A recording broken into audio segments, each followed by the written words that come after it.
नमस्कार मेरे प्यारे साथियों, आज आपका फिर से मेरे इस YouTube प्लेटफॉर्म पर स्वागत है। आज मैं क्लास 9 करवाने वाला हूं और क्लास 1 से लेकर 8 तक हमारे इस YouTube प्लेटफॉर्म पर मिल जाएगा।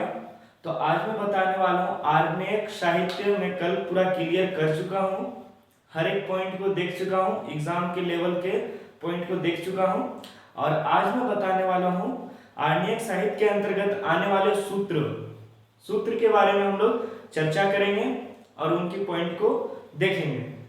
तो मेरे अध्याय 1 है प्राचीन भारत के अंतर्गत आने वाले आर्यक साहित्य के अंतर्गत आने वाले सूत्र आज मैं एकदम कंप्लीट सॉल्यूशन के साथ और चर्चा करने वाले हैं। तो चलिए आप मेरे साथ जुड़ जाइए मेरी इस क्लास में और आप लोग भी चलिए बने रहिए। चलिए मैं आज की क्लास स्टार्ट करता हूं, ठीक है। चलिए आज का मैं क्लास स्टार्ट करता हूं। चलिए आज हम बताने वाले हैं अध्याय 1 है जो कि प्राचीन भारत है मेरा, ठीक है। प्राचीन भारत है, ठीक है। क्लास 9 है, ठीक है। 1 से लेकर 8 तक मेरे इस YouTube प्लेटफॉर्म पर मिल ही जाएगा, ठीक है। तो आज मैं बताने वाला हूं सूत्र के बारे में, ठीक है। सूत्र के बारे में और मैं एक चीज आपको जानकारी दे देता हूं। आप लोग के मन में एक डाउट आता होगा, सर आप कौन से बुक से बताते हैं, ठीक है।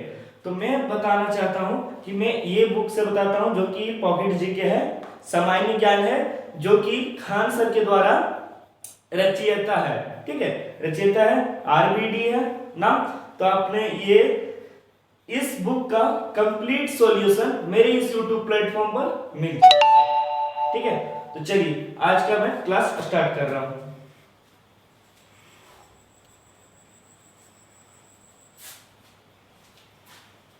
आरबीडी ये नाम ही विश्वास है, इस तरह करके कुछ लिखा हुआ आप देख सकते हैं। आरबीडी ये नाम ही विश्वास है, ठीक है। तो चलिए मैं इसी बुक से आप लोग को बताने वाला हूं। तो मैं फर्स्ट बता देता हूं, सूत्र के बारे में बताने वाला हूं। आर्यक साहित्य के अंतर्गत आर्यक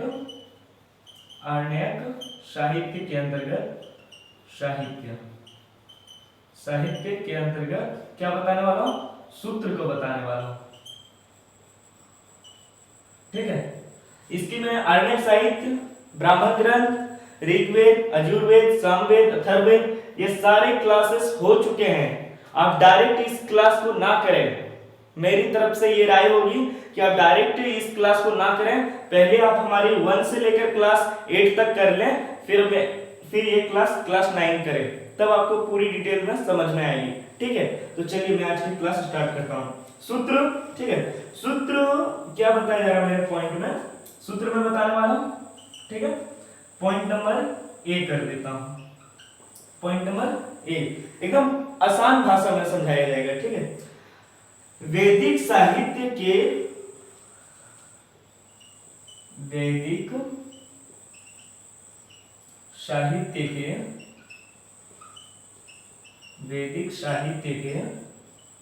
ठीक है, और अछूनन, ठीक है,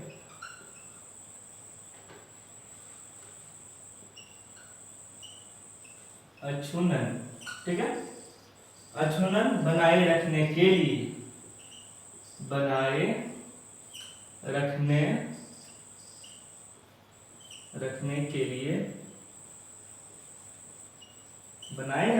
लिए सूत्र साहित्य का प्रणयन किया गया है। सूत्र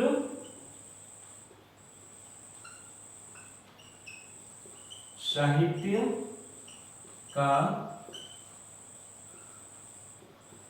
प्रणयन, ठीक है, प्रणयन, ठीक है, प्रणयन किया गया।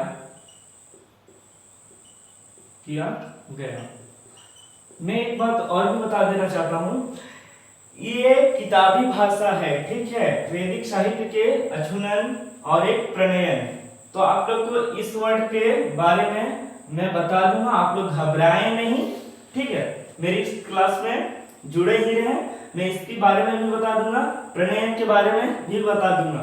तो मैं चलिए इस पॉइंट को मैं समझा देता हूं, ठीक है।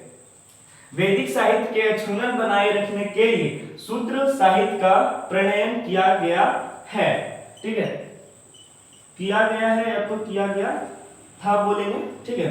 तो देखिए अक्षुण्ण का मतलब होता है अखंडित समूचा, प्रणय अक्षुण्ण, ठीक है। अक्षुण्ण का मतलब क्या होता है? अखंडित समूचा, ठीक है। और आप बोलिएगा अखंडित समूचा क्या है? तो अखंडित समूचा यह है मेरे भाई जो खंडित ना हुआ हो, ठीक है, जिसको हम खंडित ना कर सके, ठीक है, तो उसे ही क्या कहते हैं? अक्षुण्ण कहते हैं। अब आगे बात करें प्रणयन, ठीक है। तो प्रणयन की बात मैं बताने वाला हूं। प्रणयन मतलब पूरा करना होता है। क्या होता है? प्रणयन का मतलब पूरा करना होता है। तो क्या बताया जा रहा है इस टॉपिक में? वैदिक साहित्य के, ठीक है, जो खंडित ना हुआ हो, जो खंडित ना हुआ हो, जो साहित्य है इसकी खंडित ना हुआ है, नहीं हुआ है, बनाए रखने के लिए, ठीक है, खंडित नहीं हुआ है और इसके इसी टाइप में बनाए रखने के लिए सूत्र साहित्य का प्रणयन, प्रणयन का मतलब पूरा करना, ठीक है, पूरा करना होता। तो प्रणयन मतलब पूरा किया गया है।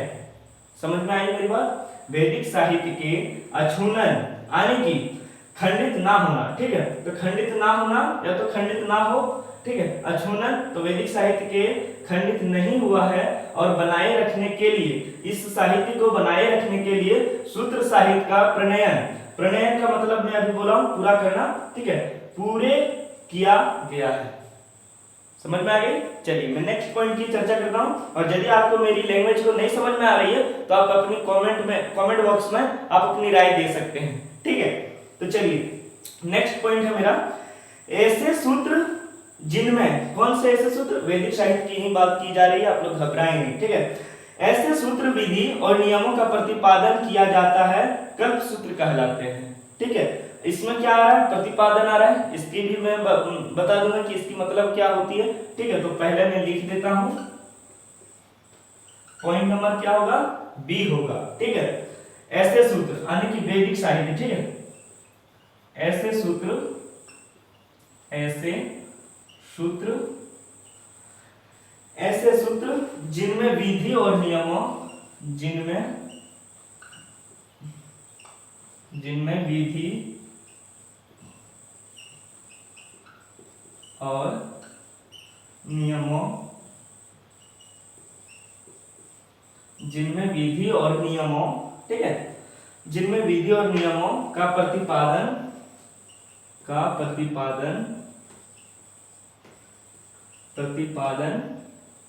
ठीक है। ये प्रतिपादन का क्या मतलब होता है मैं भी वो भी बता दूं।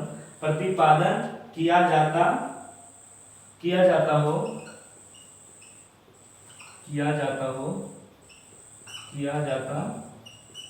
ठीक है, किया जाता हो, कल्प सूत्र कहलाते हैं। ये कल्प सूत्र क्या है वो भी मैं बता दूंगा आप लोग टेंशन ना लें। कल्प सूत्र कहलाते हैं, ठीक है, आप लोग हड़बड़ाओ नहीं। ये कल्प सूत्र क्या होता है, प्रतिपादन का मतलब क्या होता है ये मैं बता देने वाला हूं। प्रतिपादन का मतलब होता है मेरे भाई, प्रतिपादन का मतलब होता है भली भांति ज्ञात करना, ठीक है, भली भांति ज्ञात करना या अच्छी तरह समझाना। अभी मैं लिख रहा हूं, आपको अच्छी तरह से समझा रहा हूं ना, तो इसी को प्रतिपादन कहते हैं, कहलाता है और कह भी सकते हैं आप लोग, ठीक है। और क्या बात बताई जा रही है? कल्प सूत्र किसे कहते हैं? तो जैन ग्रंथों के तीर्थंकरों, ठीक है, कल्प सूत्र का मतलब क्या होता है वो मैं बताने वाला हूं। तो जैन ग्रंथों के तीर्थंकरों का जीवन चरित्र वर्णित है, ठीक है। कल्प सूत्र में क्या है? ये तो सूत्र है भैया, कल्प सूत्र। तो क्या बताया जा रहा है? जो जैन के ग्रंथ थे ना भैया, जैन के ग्रंथ, उसमें जो तीर्थकरों थे, तीर्थ करने वाले जो थे, उनकी जीवन चरित्र की वर्णित यानी कि लिखा गया है। कल्प सूत्र के अंतर्गत जैन ग्रंथ के बारे में लिखा गया है, ठीक है, जैन ग्रंथ लिखा गया है कल्पसूत्र के अंतर्गत। किसके बारे में? जो तीर्थ करते थे जैन ग्रंथ के, उसी के बारे में लिखा गया है। ठीक है, तो आप ये समझ चुके होंगे ऐसे सूत्र जिनमें विधि और नियमों का प्रतिपादन किया जाता हो कल्पसूत्र कहलाते हैं। ठीक है, कल्पसूत्र किसे कहते हैं वो मैं बता दिया, प्रतिपादन वो भी मैं बता दिया। चलिए नेक्स्ट पॉइंट बढ़ते हैं भैया। नेक्स्ट पॉइंट है कल्पसूत्र के 3 भाग हैं। ठीक है, कल्पसूत्र के कितने भाग हैं? 3 भाग हैं। तो ये मेरा पॉइंट सी होगा। ठीक है, ये बी बता दिया हूं, पॉइंट नंबर सी है कल्पसूत्र के 3 भाग हैं। कल्पसूत्र के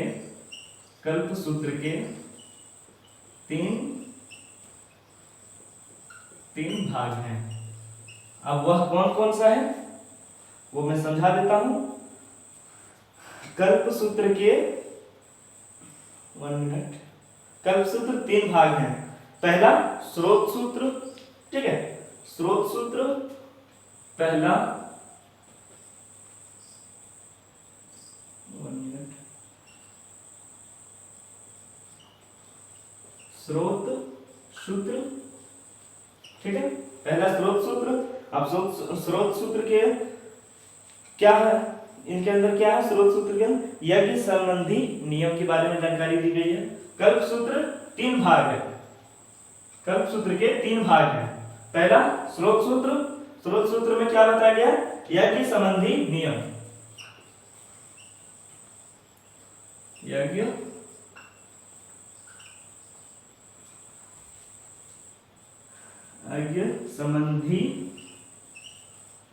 संबंधी नियम। ठीक है, कल्पसूत्र के 3 भाग हैं। पहला स्रोत सूत्र, यज्ञ संबंधी नियम बताई गई है। ठीक है, दूसरा है गृह सूत्र। ठीक है, तो आप इसे, मैं यहाँ पे लिखने की प्लेस नहीं है, जगह नहीं है मेरे भाई, तो मैं नेक्स्ट पॉइंट बताता हूँ, तब तक आप इसे नोट डाउन कर लो, फिर मैं इसे इसके नेक्स्ट पॉइंट बतलाता हूँ। ठीक है, तो आप इसे इतना दूर तक नोट डाउन कर लो। चलिए, मैं स्रोत सूत्र के बारे में चर्चा कर चुका हूं। अब मैं कौन से सूत्र? कल्पसूत्र के 3 भाग हैं। ठीक है, पहला स्रोत सूत्र के बारे में बता दिया हूं। स्रोत सूत्र के अंतर्गत क्या बताई गई थी? यज्ञ संबंधी नियम के बारे में। अगला है गृह सूत्र, मैं लिख देता हूं। ठीक है, दूसरा गृह सूत्र। ठीक है, गृह सूत्र, इसके अंदर लौकिक एवं परलौकिक, आप लोग घबराए नहीं, लौकिक एवं परलौकिक जो वर्ड यूज हुआ है उनकी मैं निचोड़ तोड़ करके मैं बता दूंगा। ठीक है, गृह सूत्र में लौकिक एवं परलौकिक, लौकिक एवं परलौकिक। ठीक है, लौकिक एवं परलौकिक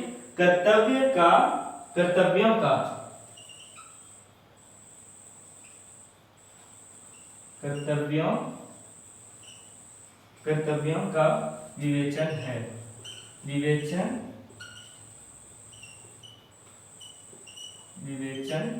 है। ठीक है, विवेचन कर्तव्य का विवेचन। अब देखिए लौकिक का मतलब क्या होता है? तो लौकिक का अर्थ होता है सांसारिक अर्थ में प्रयोग किए जाने वाले संस्कृत को, सांसारिक अर्थ में प्रयोग किए जाने वाले संस्कृत को लौकिक कहते हैं, लौकिक संस्कृत कहते हैं, जो भी आप समझ सकते हैं। ठीक है, अब परलौकिक का अर्थ है परलोक संबंधी, परलोक के संबंधी, यानी परलोक के जो परलोक के बारे में बतलाता हूं, परलौकिक कहलाता है। ठीक है, तो लौकिक एवं परलौकिक कर्तव्य का विवेचन है गृह सूत्र में। गृह सूत्र में क्या है? लौकिक एवं परलौकिक। लौकिक का मैंने मतलब समझा दिया, परलौकिक का भी समझा दिया, फिर से एक बार मैं समझा देता हूं। लौकिक का मतलब होता है जो सांसारिक अर्थ में प्रयोग किए जाने वाले संस्कृत को, सांसारिक अर्थ में प्रयोग किए जाने वाले संस्कृत को लौकिक संस्कृत कहते हैं। अब परलौकिक का अर्थ होता है परलोक संबंधित के बारे में जानकारी या तो बतलाई जा रही है, ठीक है, उसी को परलौकिक कहते हैं, ठीक है। चलिए तीसरा क्या है, कल्प सूत्र के तीसरा भाग क्या है, धर्म सूत्र। तीसरा धर्म सूत्र, धर्म सूत्र, ठीक है। अब धर्म सूत्र के अंतर्गत क्या है भैया, धर्म सूत्र के अंतर्गत है भैया धार्मिक सामाजिक राजनीतिक कर्तव्यों का विवेचन, ठीक है। मैं लिख देता हूं,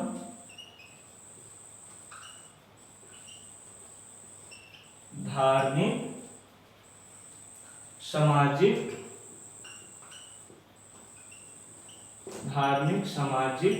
ठीक है, धार्मिक सामाजिक राजनीतिक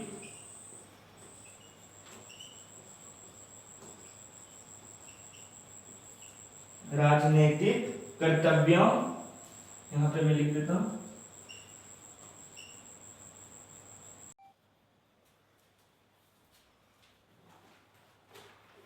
ठीक है। धर्म सूत्र के अंतर्गत क्या है, धार्मिक सामाजिक राजनीतिक कर्तव्यों, ठीक है, कर्तव्यों का विवेचन,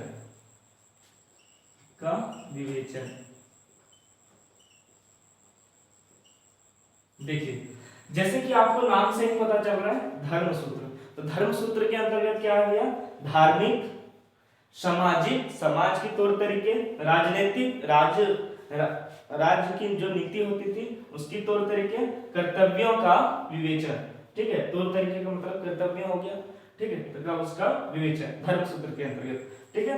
चलिए आगे बढ़ते हैं,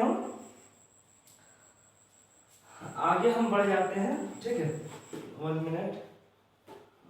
धर्म सूत्र के बारे में बता दिया। प्रमुख सूत्रकारों में गौतम बुद्धान, आपस्तंभ, विशिष्ट आदि के नाम विशेष रूप से उल्लेखनीय हैं, ठीक है। तो मैं लिख देता हूं, इतने जगह में नहीं लेगा, ठीक है, इतना जगह में नहीं लेगा, तो आप इसे नोट डाउन कर लो, फिर मैं नेक्स्ट पॉइंट बता दे रहा हूं, ठीक है।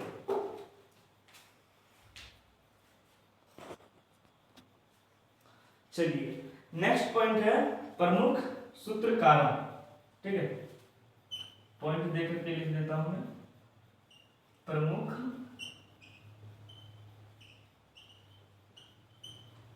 सूत्रकारों, ठीक है, प्रमुख सूत्रकारों में गौतम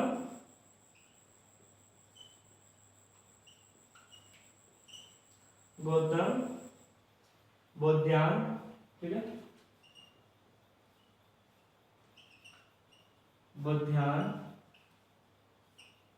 गौतम बुद्धान, ठीक है, गौतम बुद्धान, आपस्तंभ, ठीक है,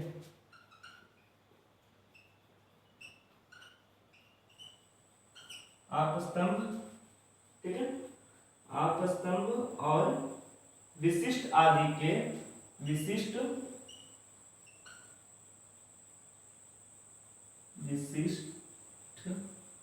1 मिनट,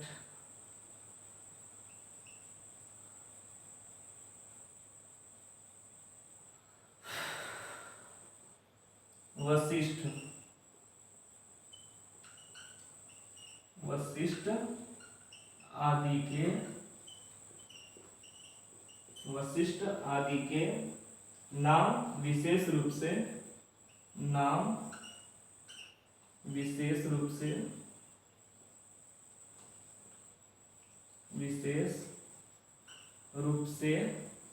ठीक है, आपस्तंभ विशिष्ट आदि के नाम विशेष रूप से, ठीक है, विशेष रूप से उल्लेखनीय है,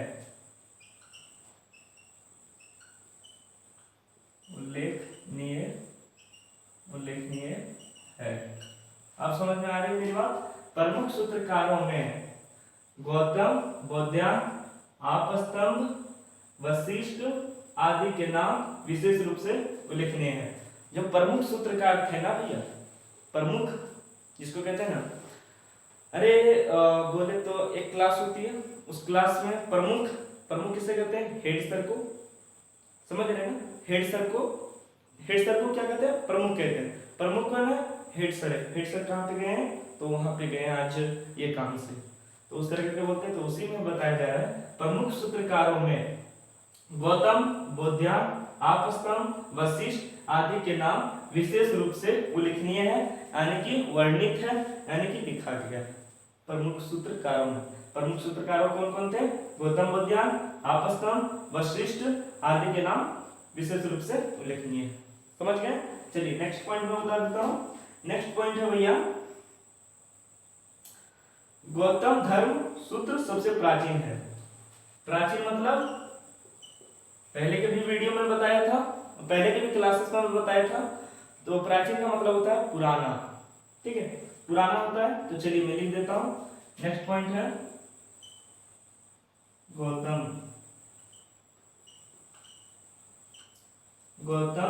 धर्म सूत्र। गौतम धर्म सूत्र, ठीक है। गौतम धर्म सूत्र सबसे प्राचीन है, सबसे यानी कि इन सबों से प्राचीन है, ठीक है। किन सबों से, जो जो अभी मैंने बताया सूत्र, कौन कौन से सूत्र बताए, तो मैंने सूत्र बताया स्रोत सूत्र, गृह सूत्र, धर्म सूत्र, ये सबसे प्राचीन कौन से हैं, तो गौतम धर्म सूत्र सबसे प्राचीन है। गौतम धर्म सूत्र सबसे प्राचीन है, ठीक है। गौतम धर्म सूत्र सबसे प्राचीन है। चलिए नेक्स्ट पॉइंट में बताता हूं। ठीक है। पुराण का शाब्दिक अर्थ है प्राचीन आख्यान, यानी कि प्राचीन आख्यान का मतलब क्या होता है, आख्यान का मतलब होता है कहना, ठीक है। आख्यान का मतलब क्या होता है, कहना। तो ठीक है, पुराण का शाब्दिक अर्थ है प्राचीन आख्यान, यानी कि पुराना कहना होता है। पुराणों की संख्या 18 है। पुराणों की रचना लोमहर्ष एवं उग्र श्राव ने की। 5वीं से 4वीं शताब्दी ईसा पूर्व में पुराण ग्रंथ अस्तित्व में आ चुका था। अस्तित्व मतलब वास्तविक होने की स्थिति के रूप में, ठीक है। मैं लिख देता हूं, फिर आपको बढ़िया तरीके से समझा भी दूंगा, ठीक है। तो पुराण का शाब्दिक अर्थ, और इधर से मैं लिख देता हूं, ठीक है। पुराण, ठीक है, पुराण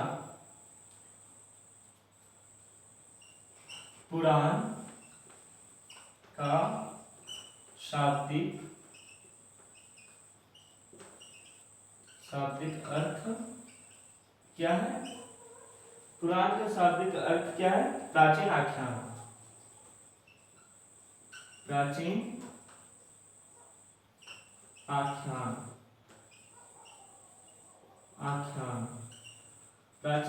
आख्यान है। पुराण का शाब्दिक अर्थ है प्राचीन आख्यान, ठीक है। प्राचीन आख्यान मतलब कहना, ठीक है। मैं तो बता ही दिया हूं और बाद में भी बता दूंगा।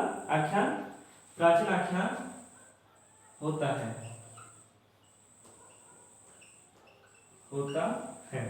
ठीक है। पुराणों की संख्या 18 है। पुराणों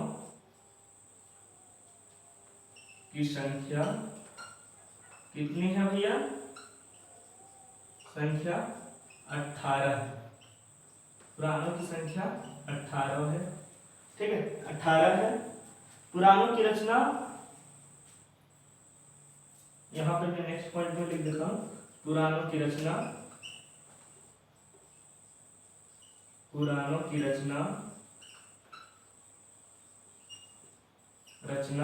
कौन किए थे, लोमहर्ष, ठीक है।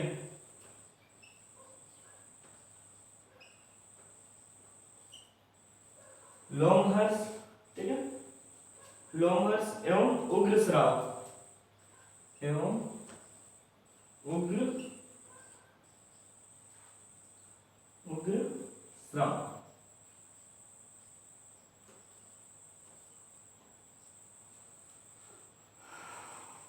उग्रश्राव ने की। तो चलिए मैं बता रहा था सूत्र सूत्र के, तो ठीक है, तो प्रमुख सूत्रकारों में गौतम, बोधायन, आपस्तन, वशिष्ठ आदि के नाम से विशेष रूप से उल्लेखनीय है। ठीक है, गौतम धर्म सूत्र सबसे प्राचीन है। ठीक है, पुराण, पुराण का शाब्दिक अर्थ है प्राचीन आख्यान, आख्यान मतलब दिखाना होता है। पुराणों की संख्या 18 है। पुराणों की रचना लोमहर्ष एवं उग्रश्राव ने की थी। तो आप इसे इतना दूर तक नोट डाउन कर लो, फिर मैं नेक्स्ट पॉइंट बताता हूं। ठीक है,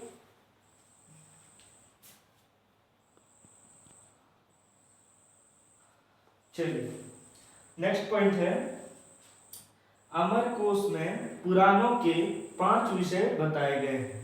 कौन कौन से? मार्कंडेय, ब्रह्म, वायु, विष्णु, भागवत और मत्स्य। सबसे प्राचीन पुराण मत्स्य। ठीक है, वायु पुराण, गुप्त वंश, विष्णु पुराण, मौर्य वंश और मत्स्य पुराण आंध्र सातवाहन से संबंधित है। ठीक है, सातवाहन का मतलब क्या होता है ये भी मैं बता दूंगा। तो पहले इस पॉइंट को मैं लिख देता हूं, फिर आपको बारी बारी से समझाते हुए चलूं। ठीक है,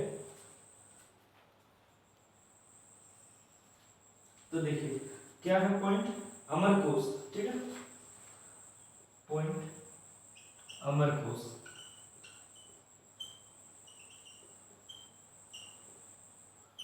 अमरकोश, ठीक है, अमरकोश में पुराण,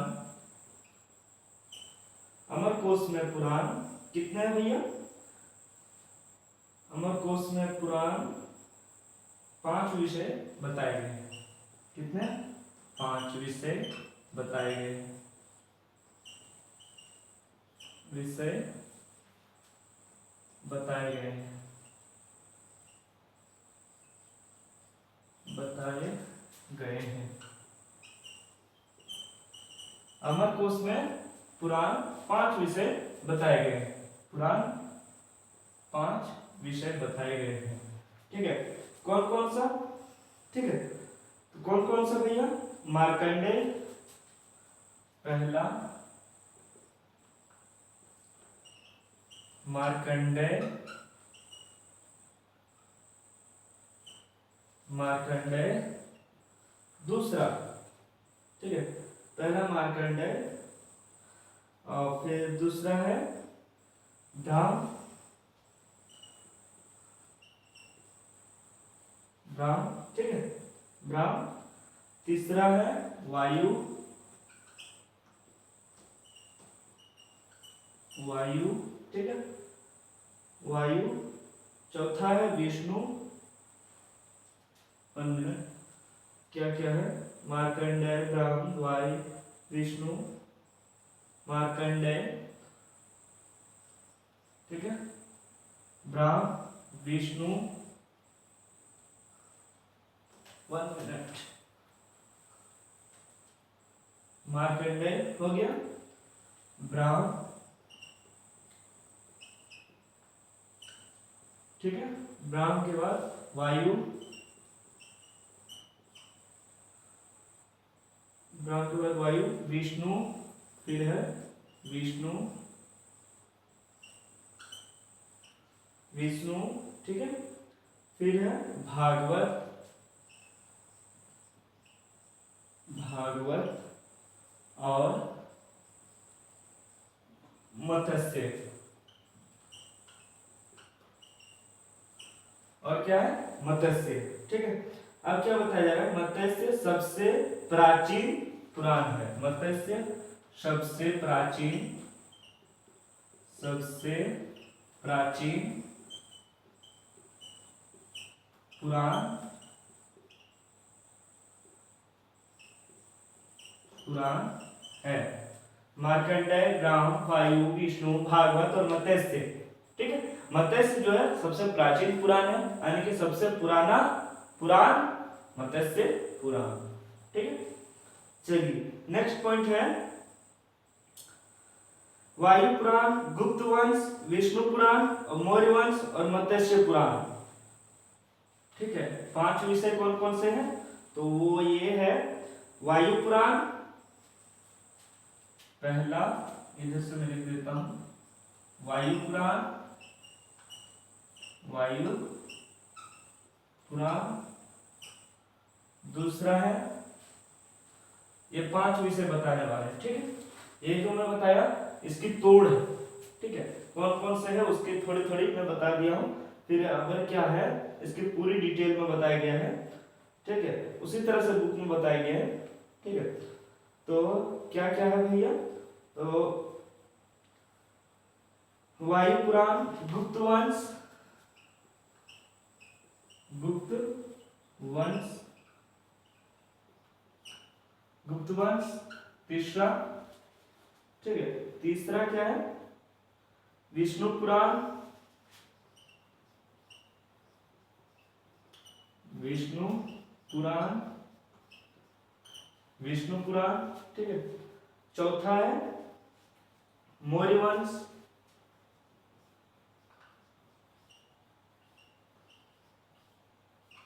मौर्य वंश, मौर्य वंश। पांचवा है मत्स्य पुराण, पांचवा मत्स्य पुराण, मत्स्य पुराण, पांचवा मत्स्य पुराण, ठीक है। अब क्या बताया जा रहा है सो देखिए, वायु पुराण, गुप्त वंश, विष्णु पुराण, मौर्य वंश और मत्स्य पुराण आंध्र सातवाहन से संबंधित है, आंध्र सातवाहन से संबंधित है, आंध्र सातवाहन, सातवाहन से संबंधित, संबंधित,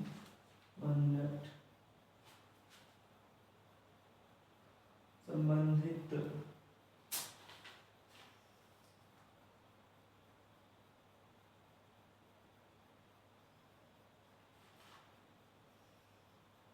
संबंधित, ठीक है, संबंधित, संबंधित, संबंधित है, ठीक है। मत्स्य पुराण आंध्र सातवाहन से संबंधित है, इसका मतलब मैं समझा दूंगा, आप मेरे साथ भी बने रहो। सातवाहन का अर्थ है सात द्वारा संचालित, सातवाहन का मतलब है सात के द्वारा संचालित, समझ में आ रही है, सात लोगों के द्वारा संचालित यानी कि बतलाया गया, ठीक है। तो वायु पुराण, गुप्त वंश, विष्णु पुराण, मौर्य वंश, मत्स्य पुराण आंध्र, ठीक है, आंध्र सातवाहन से संबंधित है। ये क्या, ये सब जो वायु पुराण, गुप्त वंश है, ये सब क्या है, तो अमर कोश के 5 पुराण के 5 विषय हैं, ठीक है। आप इसे इतना दूर तक नोट डाउन करो, फिर मैं नेक्स्ट पॉइंट बताता हूं क्या क्या है, ठीक है। आप इसे इतना दूर तक नोट डाउन करो। चलिए नेक्स्ट पॉइंट क्या है, नेक्स्ट पॉइंट है मत्स्य, मत्स्य, ठीक है, वायु, फिर विष्णु, फिर विष्णु है, ठीक है, विष्णु, भागवत, भागवत, ठीक है, भागवत, ब्रह्म पुराण, ब्रह्म पुराण, ब्रह्म पुराण, ब्रह्म पुराण, ब्रह्म पुराण, ठीक है, ब्रह्म पुराण में ही राजाओं का वंशावली पाई जाती है, वंशावली, वंशावली, वंशावली पाई जाती है। समझ में आई आपको इस बात की? नहीं तो मैं समझा देता हूं। मत्स्य, वायु, विष्णु, भागवत, ब्रह्म पुराण में ही राजाओं का वंशावली पाई जाती है। वंशावली के मतलब ये होता है आप आपके पिताजी के पिताजी यानी कि आपके दादाजी, और दादा आपके दादाजी के पिताजी, ठीक है, 3-4 पीढ़ी ऊपर से देखेंगे तो उन्हीं को ही वंशावली कहा जाता है। देखिए मैं समझा देता हूँ वंशावली का मतलब, आपके दादाजी के दादाजी के क्या है पिता, आपके दादाजी के पिता, फिर आपके पिता, ठीक है, नहीं फिर आपके दादाजी के पिता, फिर आपके दादाजी के बाद फिर आपके पापा के फिर बाद आपके बाद आपके बच्चे, ठीक है, आपके बच्चे, जो भी नाम होगा। तो इन्हीं क्राइटेरिया को ही, इन्हीं कैटेगरी को ही क्या कहते हैं, वंशावली कहते हैं। दादाजी के पिता, ठीक है, फिर दादाजी के बेटे यानी कि पापा आपके, और फिर पापा के बेटे यानी कि आप, और आपके बच्चे यानी कि आपके जो भी बच्चे का नाम हो, उन्हीं को ही वंशावली कहा जाता है। तो वही बताया जा रहा है मेरे भाई कि मत्स्य, वायु, विष्णु, भागवत, ब्रह्मा पुराण में ही राजाओं का वंशावली पाई जाती है। समझ गए? ठीक है, तो मैं इसको समझाने के लिए लिखा हुआ था, तो अब मैं इसको मिटा देता हूं। ठीक है, अब मैं नेक्स्ट पॉइंट बताता हूं, आप लोग भी मेरी तरफ ध्यान दें। ठीक है, मेरी तरफ ध्यान दें, ना कि कहीं और अभी देखें। सामाजिक एवं सांस्कृतिक दृष्टि से अग्नि पुराण का काफी महत्व है। ठीक है, सामाजिक एवं सांस्कृतिक दृष्टि से देखिए क्या बताया जा रहा है। सामाजिक एवं सांस्कृतिक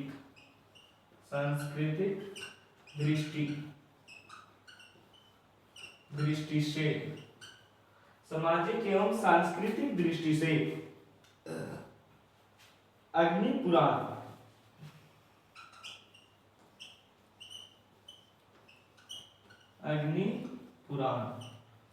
समझ में आ रही है? सामाजिक एवं सांस्कृतिक दृष्टि से अग्नि पुराण का काफी महत्व है, काफी महत्व है।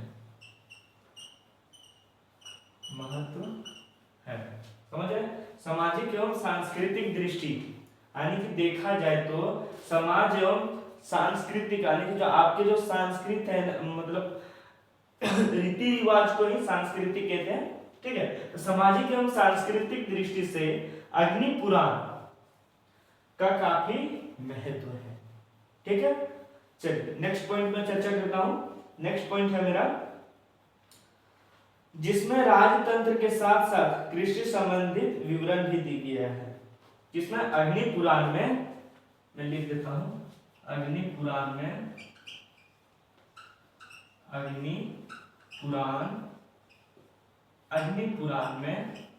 ठीक है, अग्नि पुराण में क्या है भैया, तो अग्नि पुराण में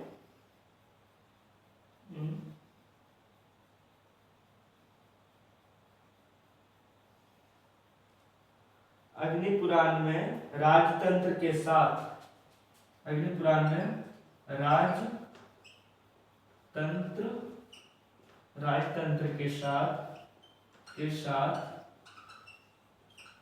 राजतंत्र के साथ, ठीक है, राजतंत्र के साथ कृषि संबंधी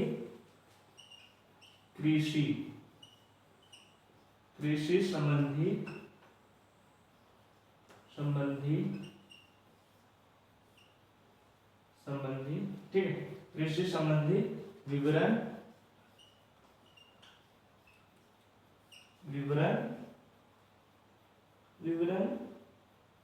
भी दिया गया है। देखिए मैं समझा देता हूं। अग्नि पुराण में, कौन से पुराण में? अग्नि पुराण में राजतंत्र के साथ साथ कृषि का भी, कृषि संबंधित का भी विवरण दिया गया है, यानी कि बतलाया गया है। किसमें? अग्नि पुराण में। ठीक है, चलिए नेक्स्ट पॉइंट है।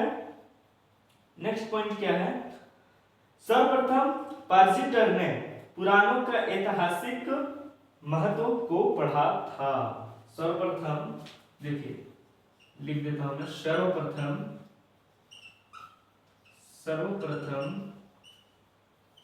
क्या है? सर्वप्रथम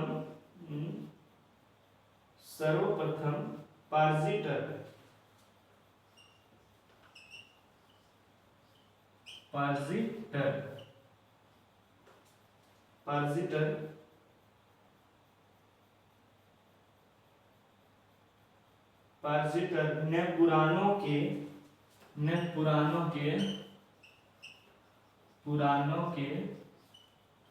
पुराणों के ऐतिहासिक महत्व को पढ़ा। ऐतिहासिक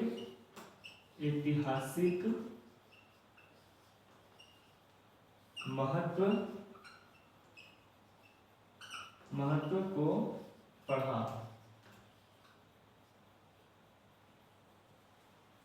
क्या बताया जा रहा है? सर्वप्रथम, सबसे पहले पार्सिटर ने पुराणों के, ठीक है, एक मिनट, पुराणों के ऐतिहासिक महत्व को पढ़ा था। कौन पढ़ा था? पार्सिटर ने पढ़ा था। कब पढ़ा था? तो सर्वप्रथम पढ़ा था। क्या पढ़ा था? तो पुराणों के ऐतिहासिक के बारे में पढ़ा था। तो चलिए आप इसे इतना दूर नोट डाउन कीजिए, फिर मैं नेक्स्ट पॉइंट बताता हूं। ठीक है,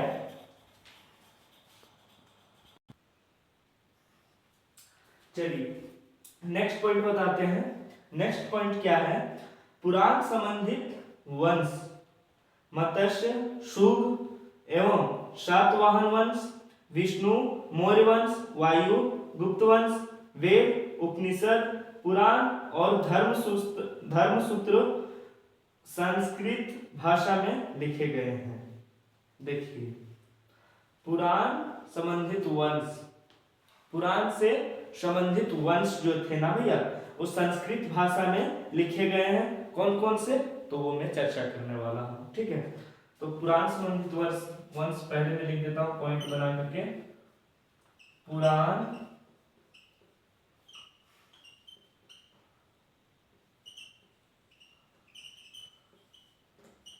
संबंधित वंश, ठीक है, पुराण संबंधित वंश संस्कृत भाषा में लिखे गए। संस्कृत भाषा में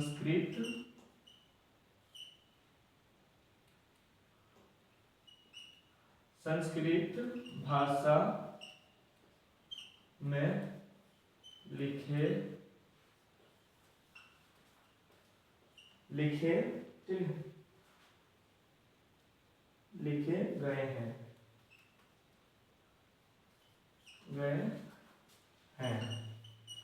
पुराण संबंधित वंश संस्कृत भाषा में लिखे गए हैं, जो निम्न है।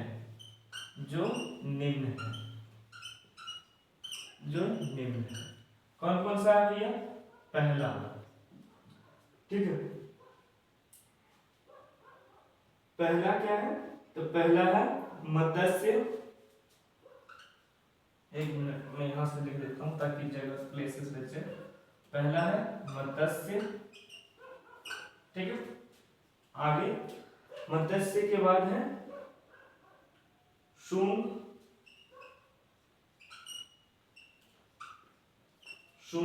ठीक है, शुंग, मत्स्य, शुंग एवं सातवाहन वंश। शुंग एवं सातवाहन वंश, ठीक है, सातवाहन वंश, ये मत्स्य, ठीक है, शून्य एवं सातवाहन वंश। और विष्णु पुराण भी कह सकते हैं, ठीक है, विष्णु, मैं भी शॉर्ट फॉर्म में विष्णु लिख दे रहा हूं, आप विष्णु पुराण करके लिख लेना, ठीक है। विष्णु पुराण और मौर्य वंश, और क्या है, मौर्य वंश,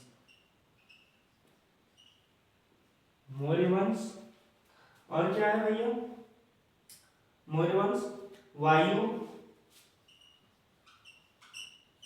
ठीक है। फिर क्या है, गुप्त, गुप्त वंश, गुप्त वंश, ठीक है, गुप्त वंश, वेद, कौन कौन से वेद, ऋग्वेद, यजुर्वेद, सामवेद, अथर्ववेद, यही तो वेद ही है, ठीक है। वेद भी लिखा गया है, उपनिषद, वेद के बाद उपनिषद भी लिखा गया है, उपनिषद, उपनिषद भी लिखा गया है। उपनिषद के बाद क्या क्या लिखा गया, पुराण, पुराण संबंधित, और ये पुराण अलग है, ठीक है। ये पुराण के संबंधित वंश के बारे में बता रहे हैं, और ये पुराण है, जैसे विष्णु पुराण है ना, वैसे ही एक ये पुराण है, आप लोग गड़बड़ाएंगे, ठीक है। पुराण और धर्म सूत्र, और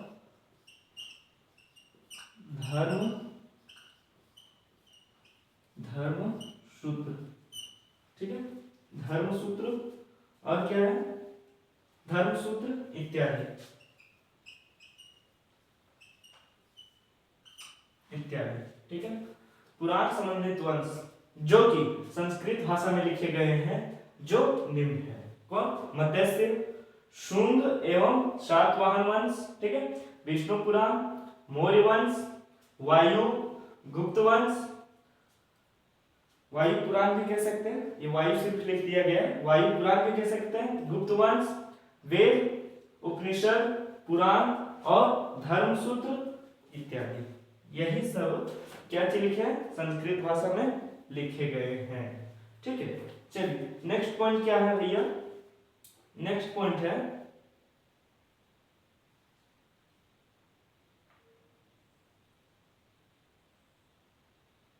वैदिक भजनों या मंत्रों के संग्रह को संहिति कहा जाता है, संहिता कहा जाता है। देखिए नेक्स्ट पॉइंट क्या है, नेक्स्ट पॉइंट है वैदिक भजनों,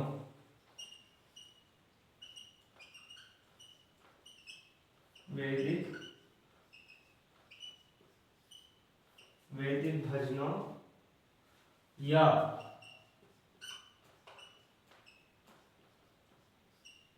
मंत्रों के संग्रह,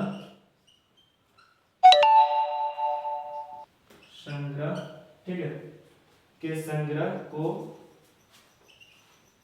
संहित कहा जाता है,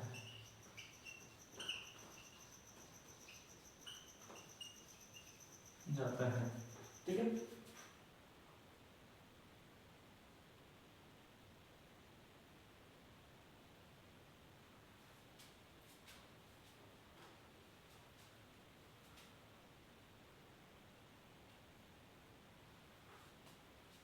चलिए अब मैं बता देता हूं, वैदिक भजनों या मंत्र के संग्रह को संहित कहा जाता है।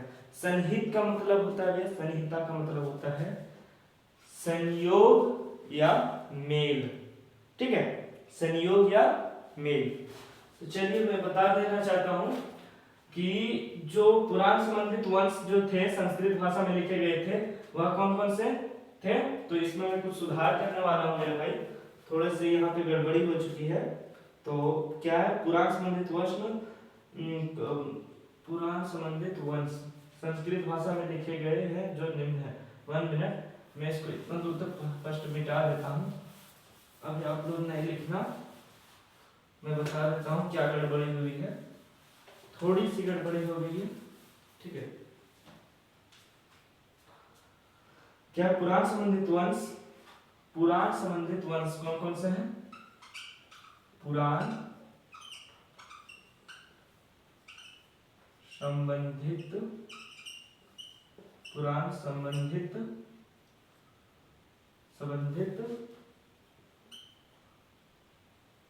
वंश, ठीक है, पुराण संबंधित वंश। क्या है पुराण संबंधित वंश भैया? पुराण संबंधित वंश है मत्स्य, मत्स्य, ठीक है, शुंग, शुंग एवं सातवाहन वंश, शुंग, शुंग एवं सातवाहन, सातवाहन वंश, वंश, ठीक है, मत्स्य, शुंग एवं सातवाहन वंश। और क्या है सातवाहन वंश? विष्णु मौर्य वंश, विष्णु, विष्णु मौर्य वंश,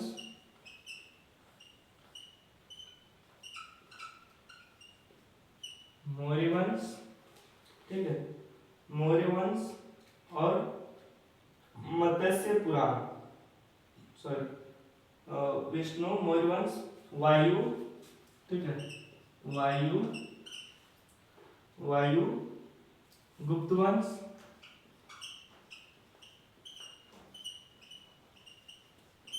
गुप्त वंश, गुप्त वंश, ठीक है। ये पुराण संबंधित वंश हैं, ये सब पुराण संबंधित क्या है वंश है। कौन कौन से हैं पुराण संबंधित वंश? मत्स्य, शुंग एवं सातवाहन वंश, विष्णु, मौर्य वंश, वायु और गुप्त वंश, ठीक है। चलिए आगे क्या बताया गया? वेद, उपनिषद, पुराण और धर्मसूत्र संस्कृत भाषा में लिखे गए। ये पॉइंट मैं बना देता हूं। वेद, उपनिषद, वेद, उपनिषद, वेद, उपनिषद, ठीक है, वेद, उपनिषद, पुराण और धर्मसूत्र, पुराण और धर्मसूत्र,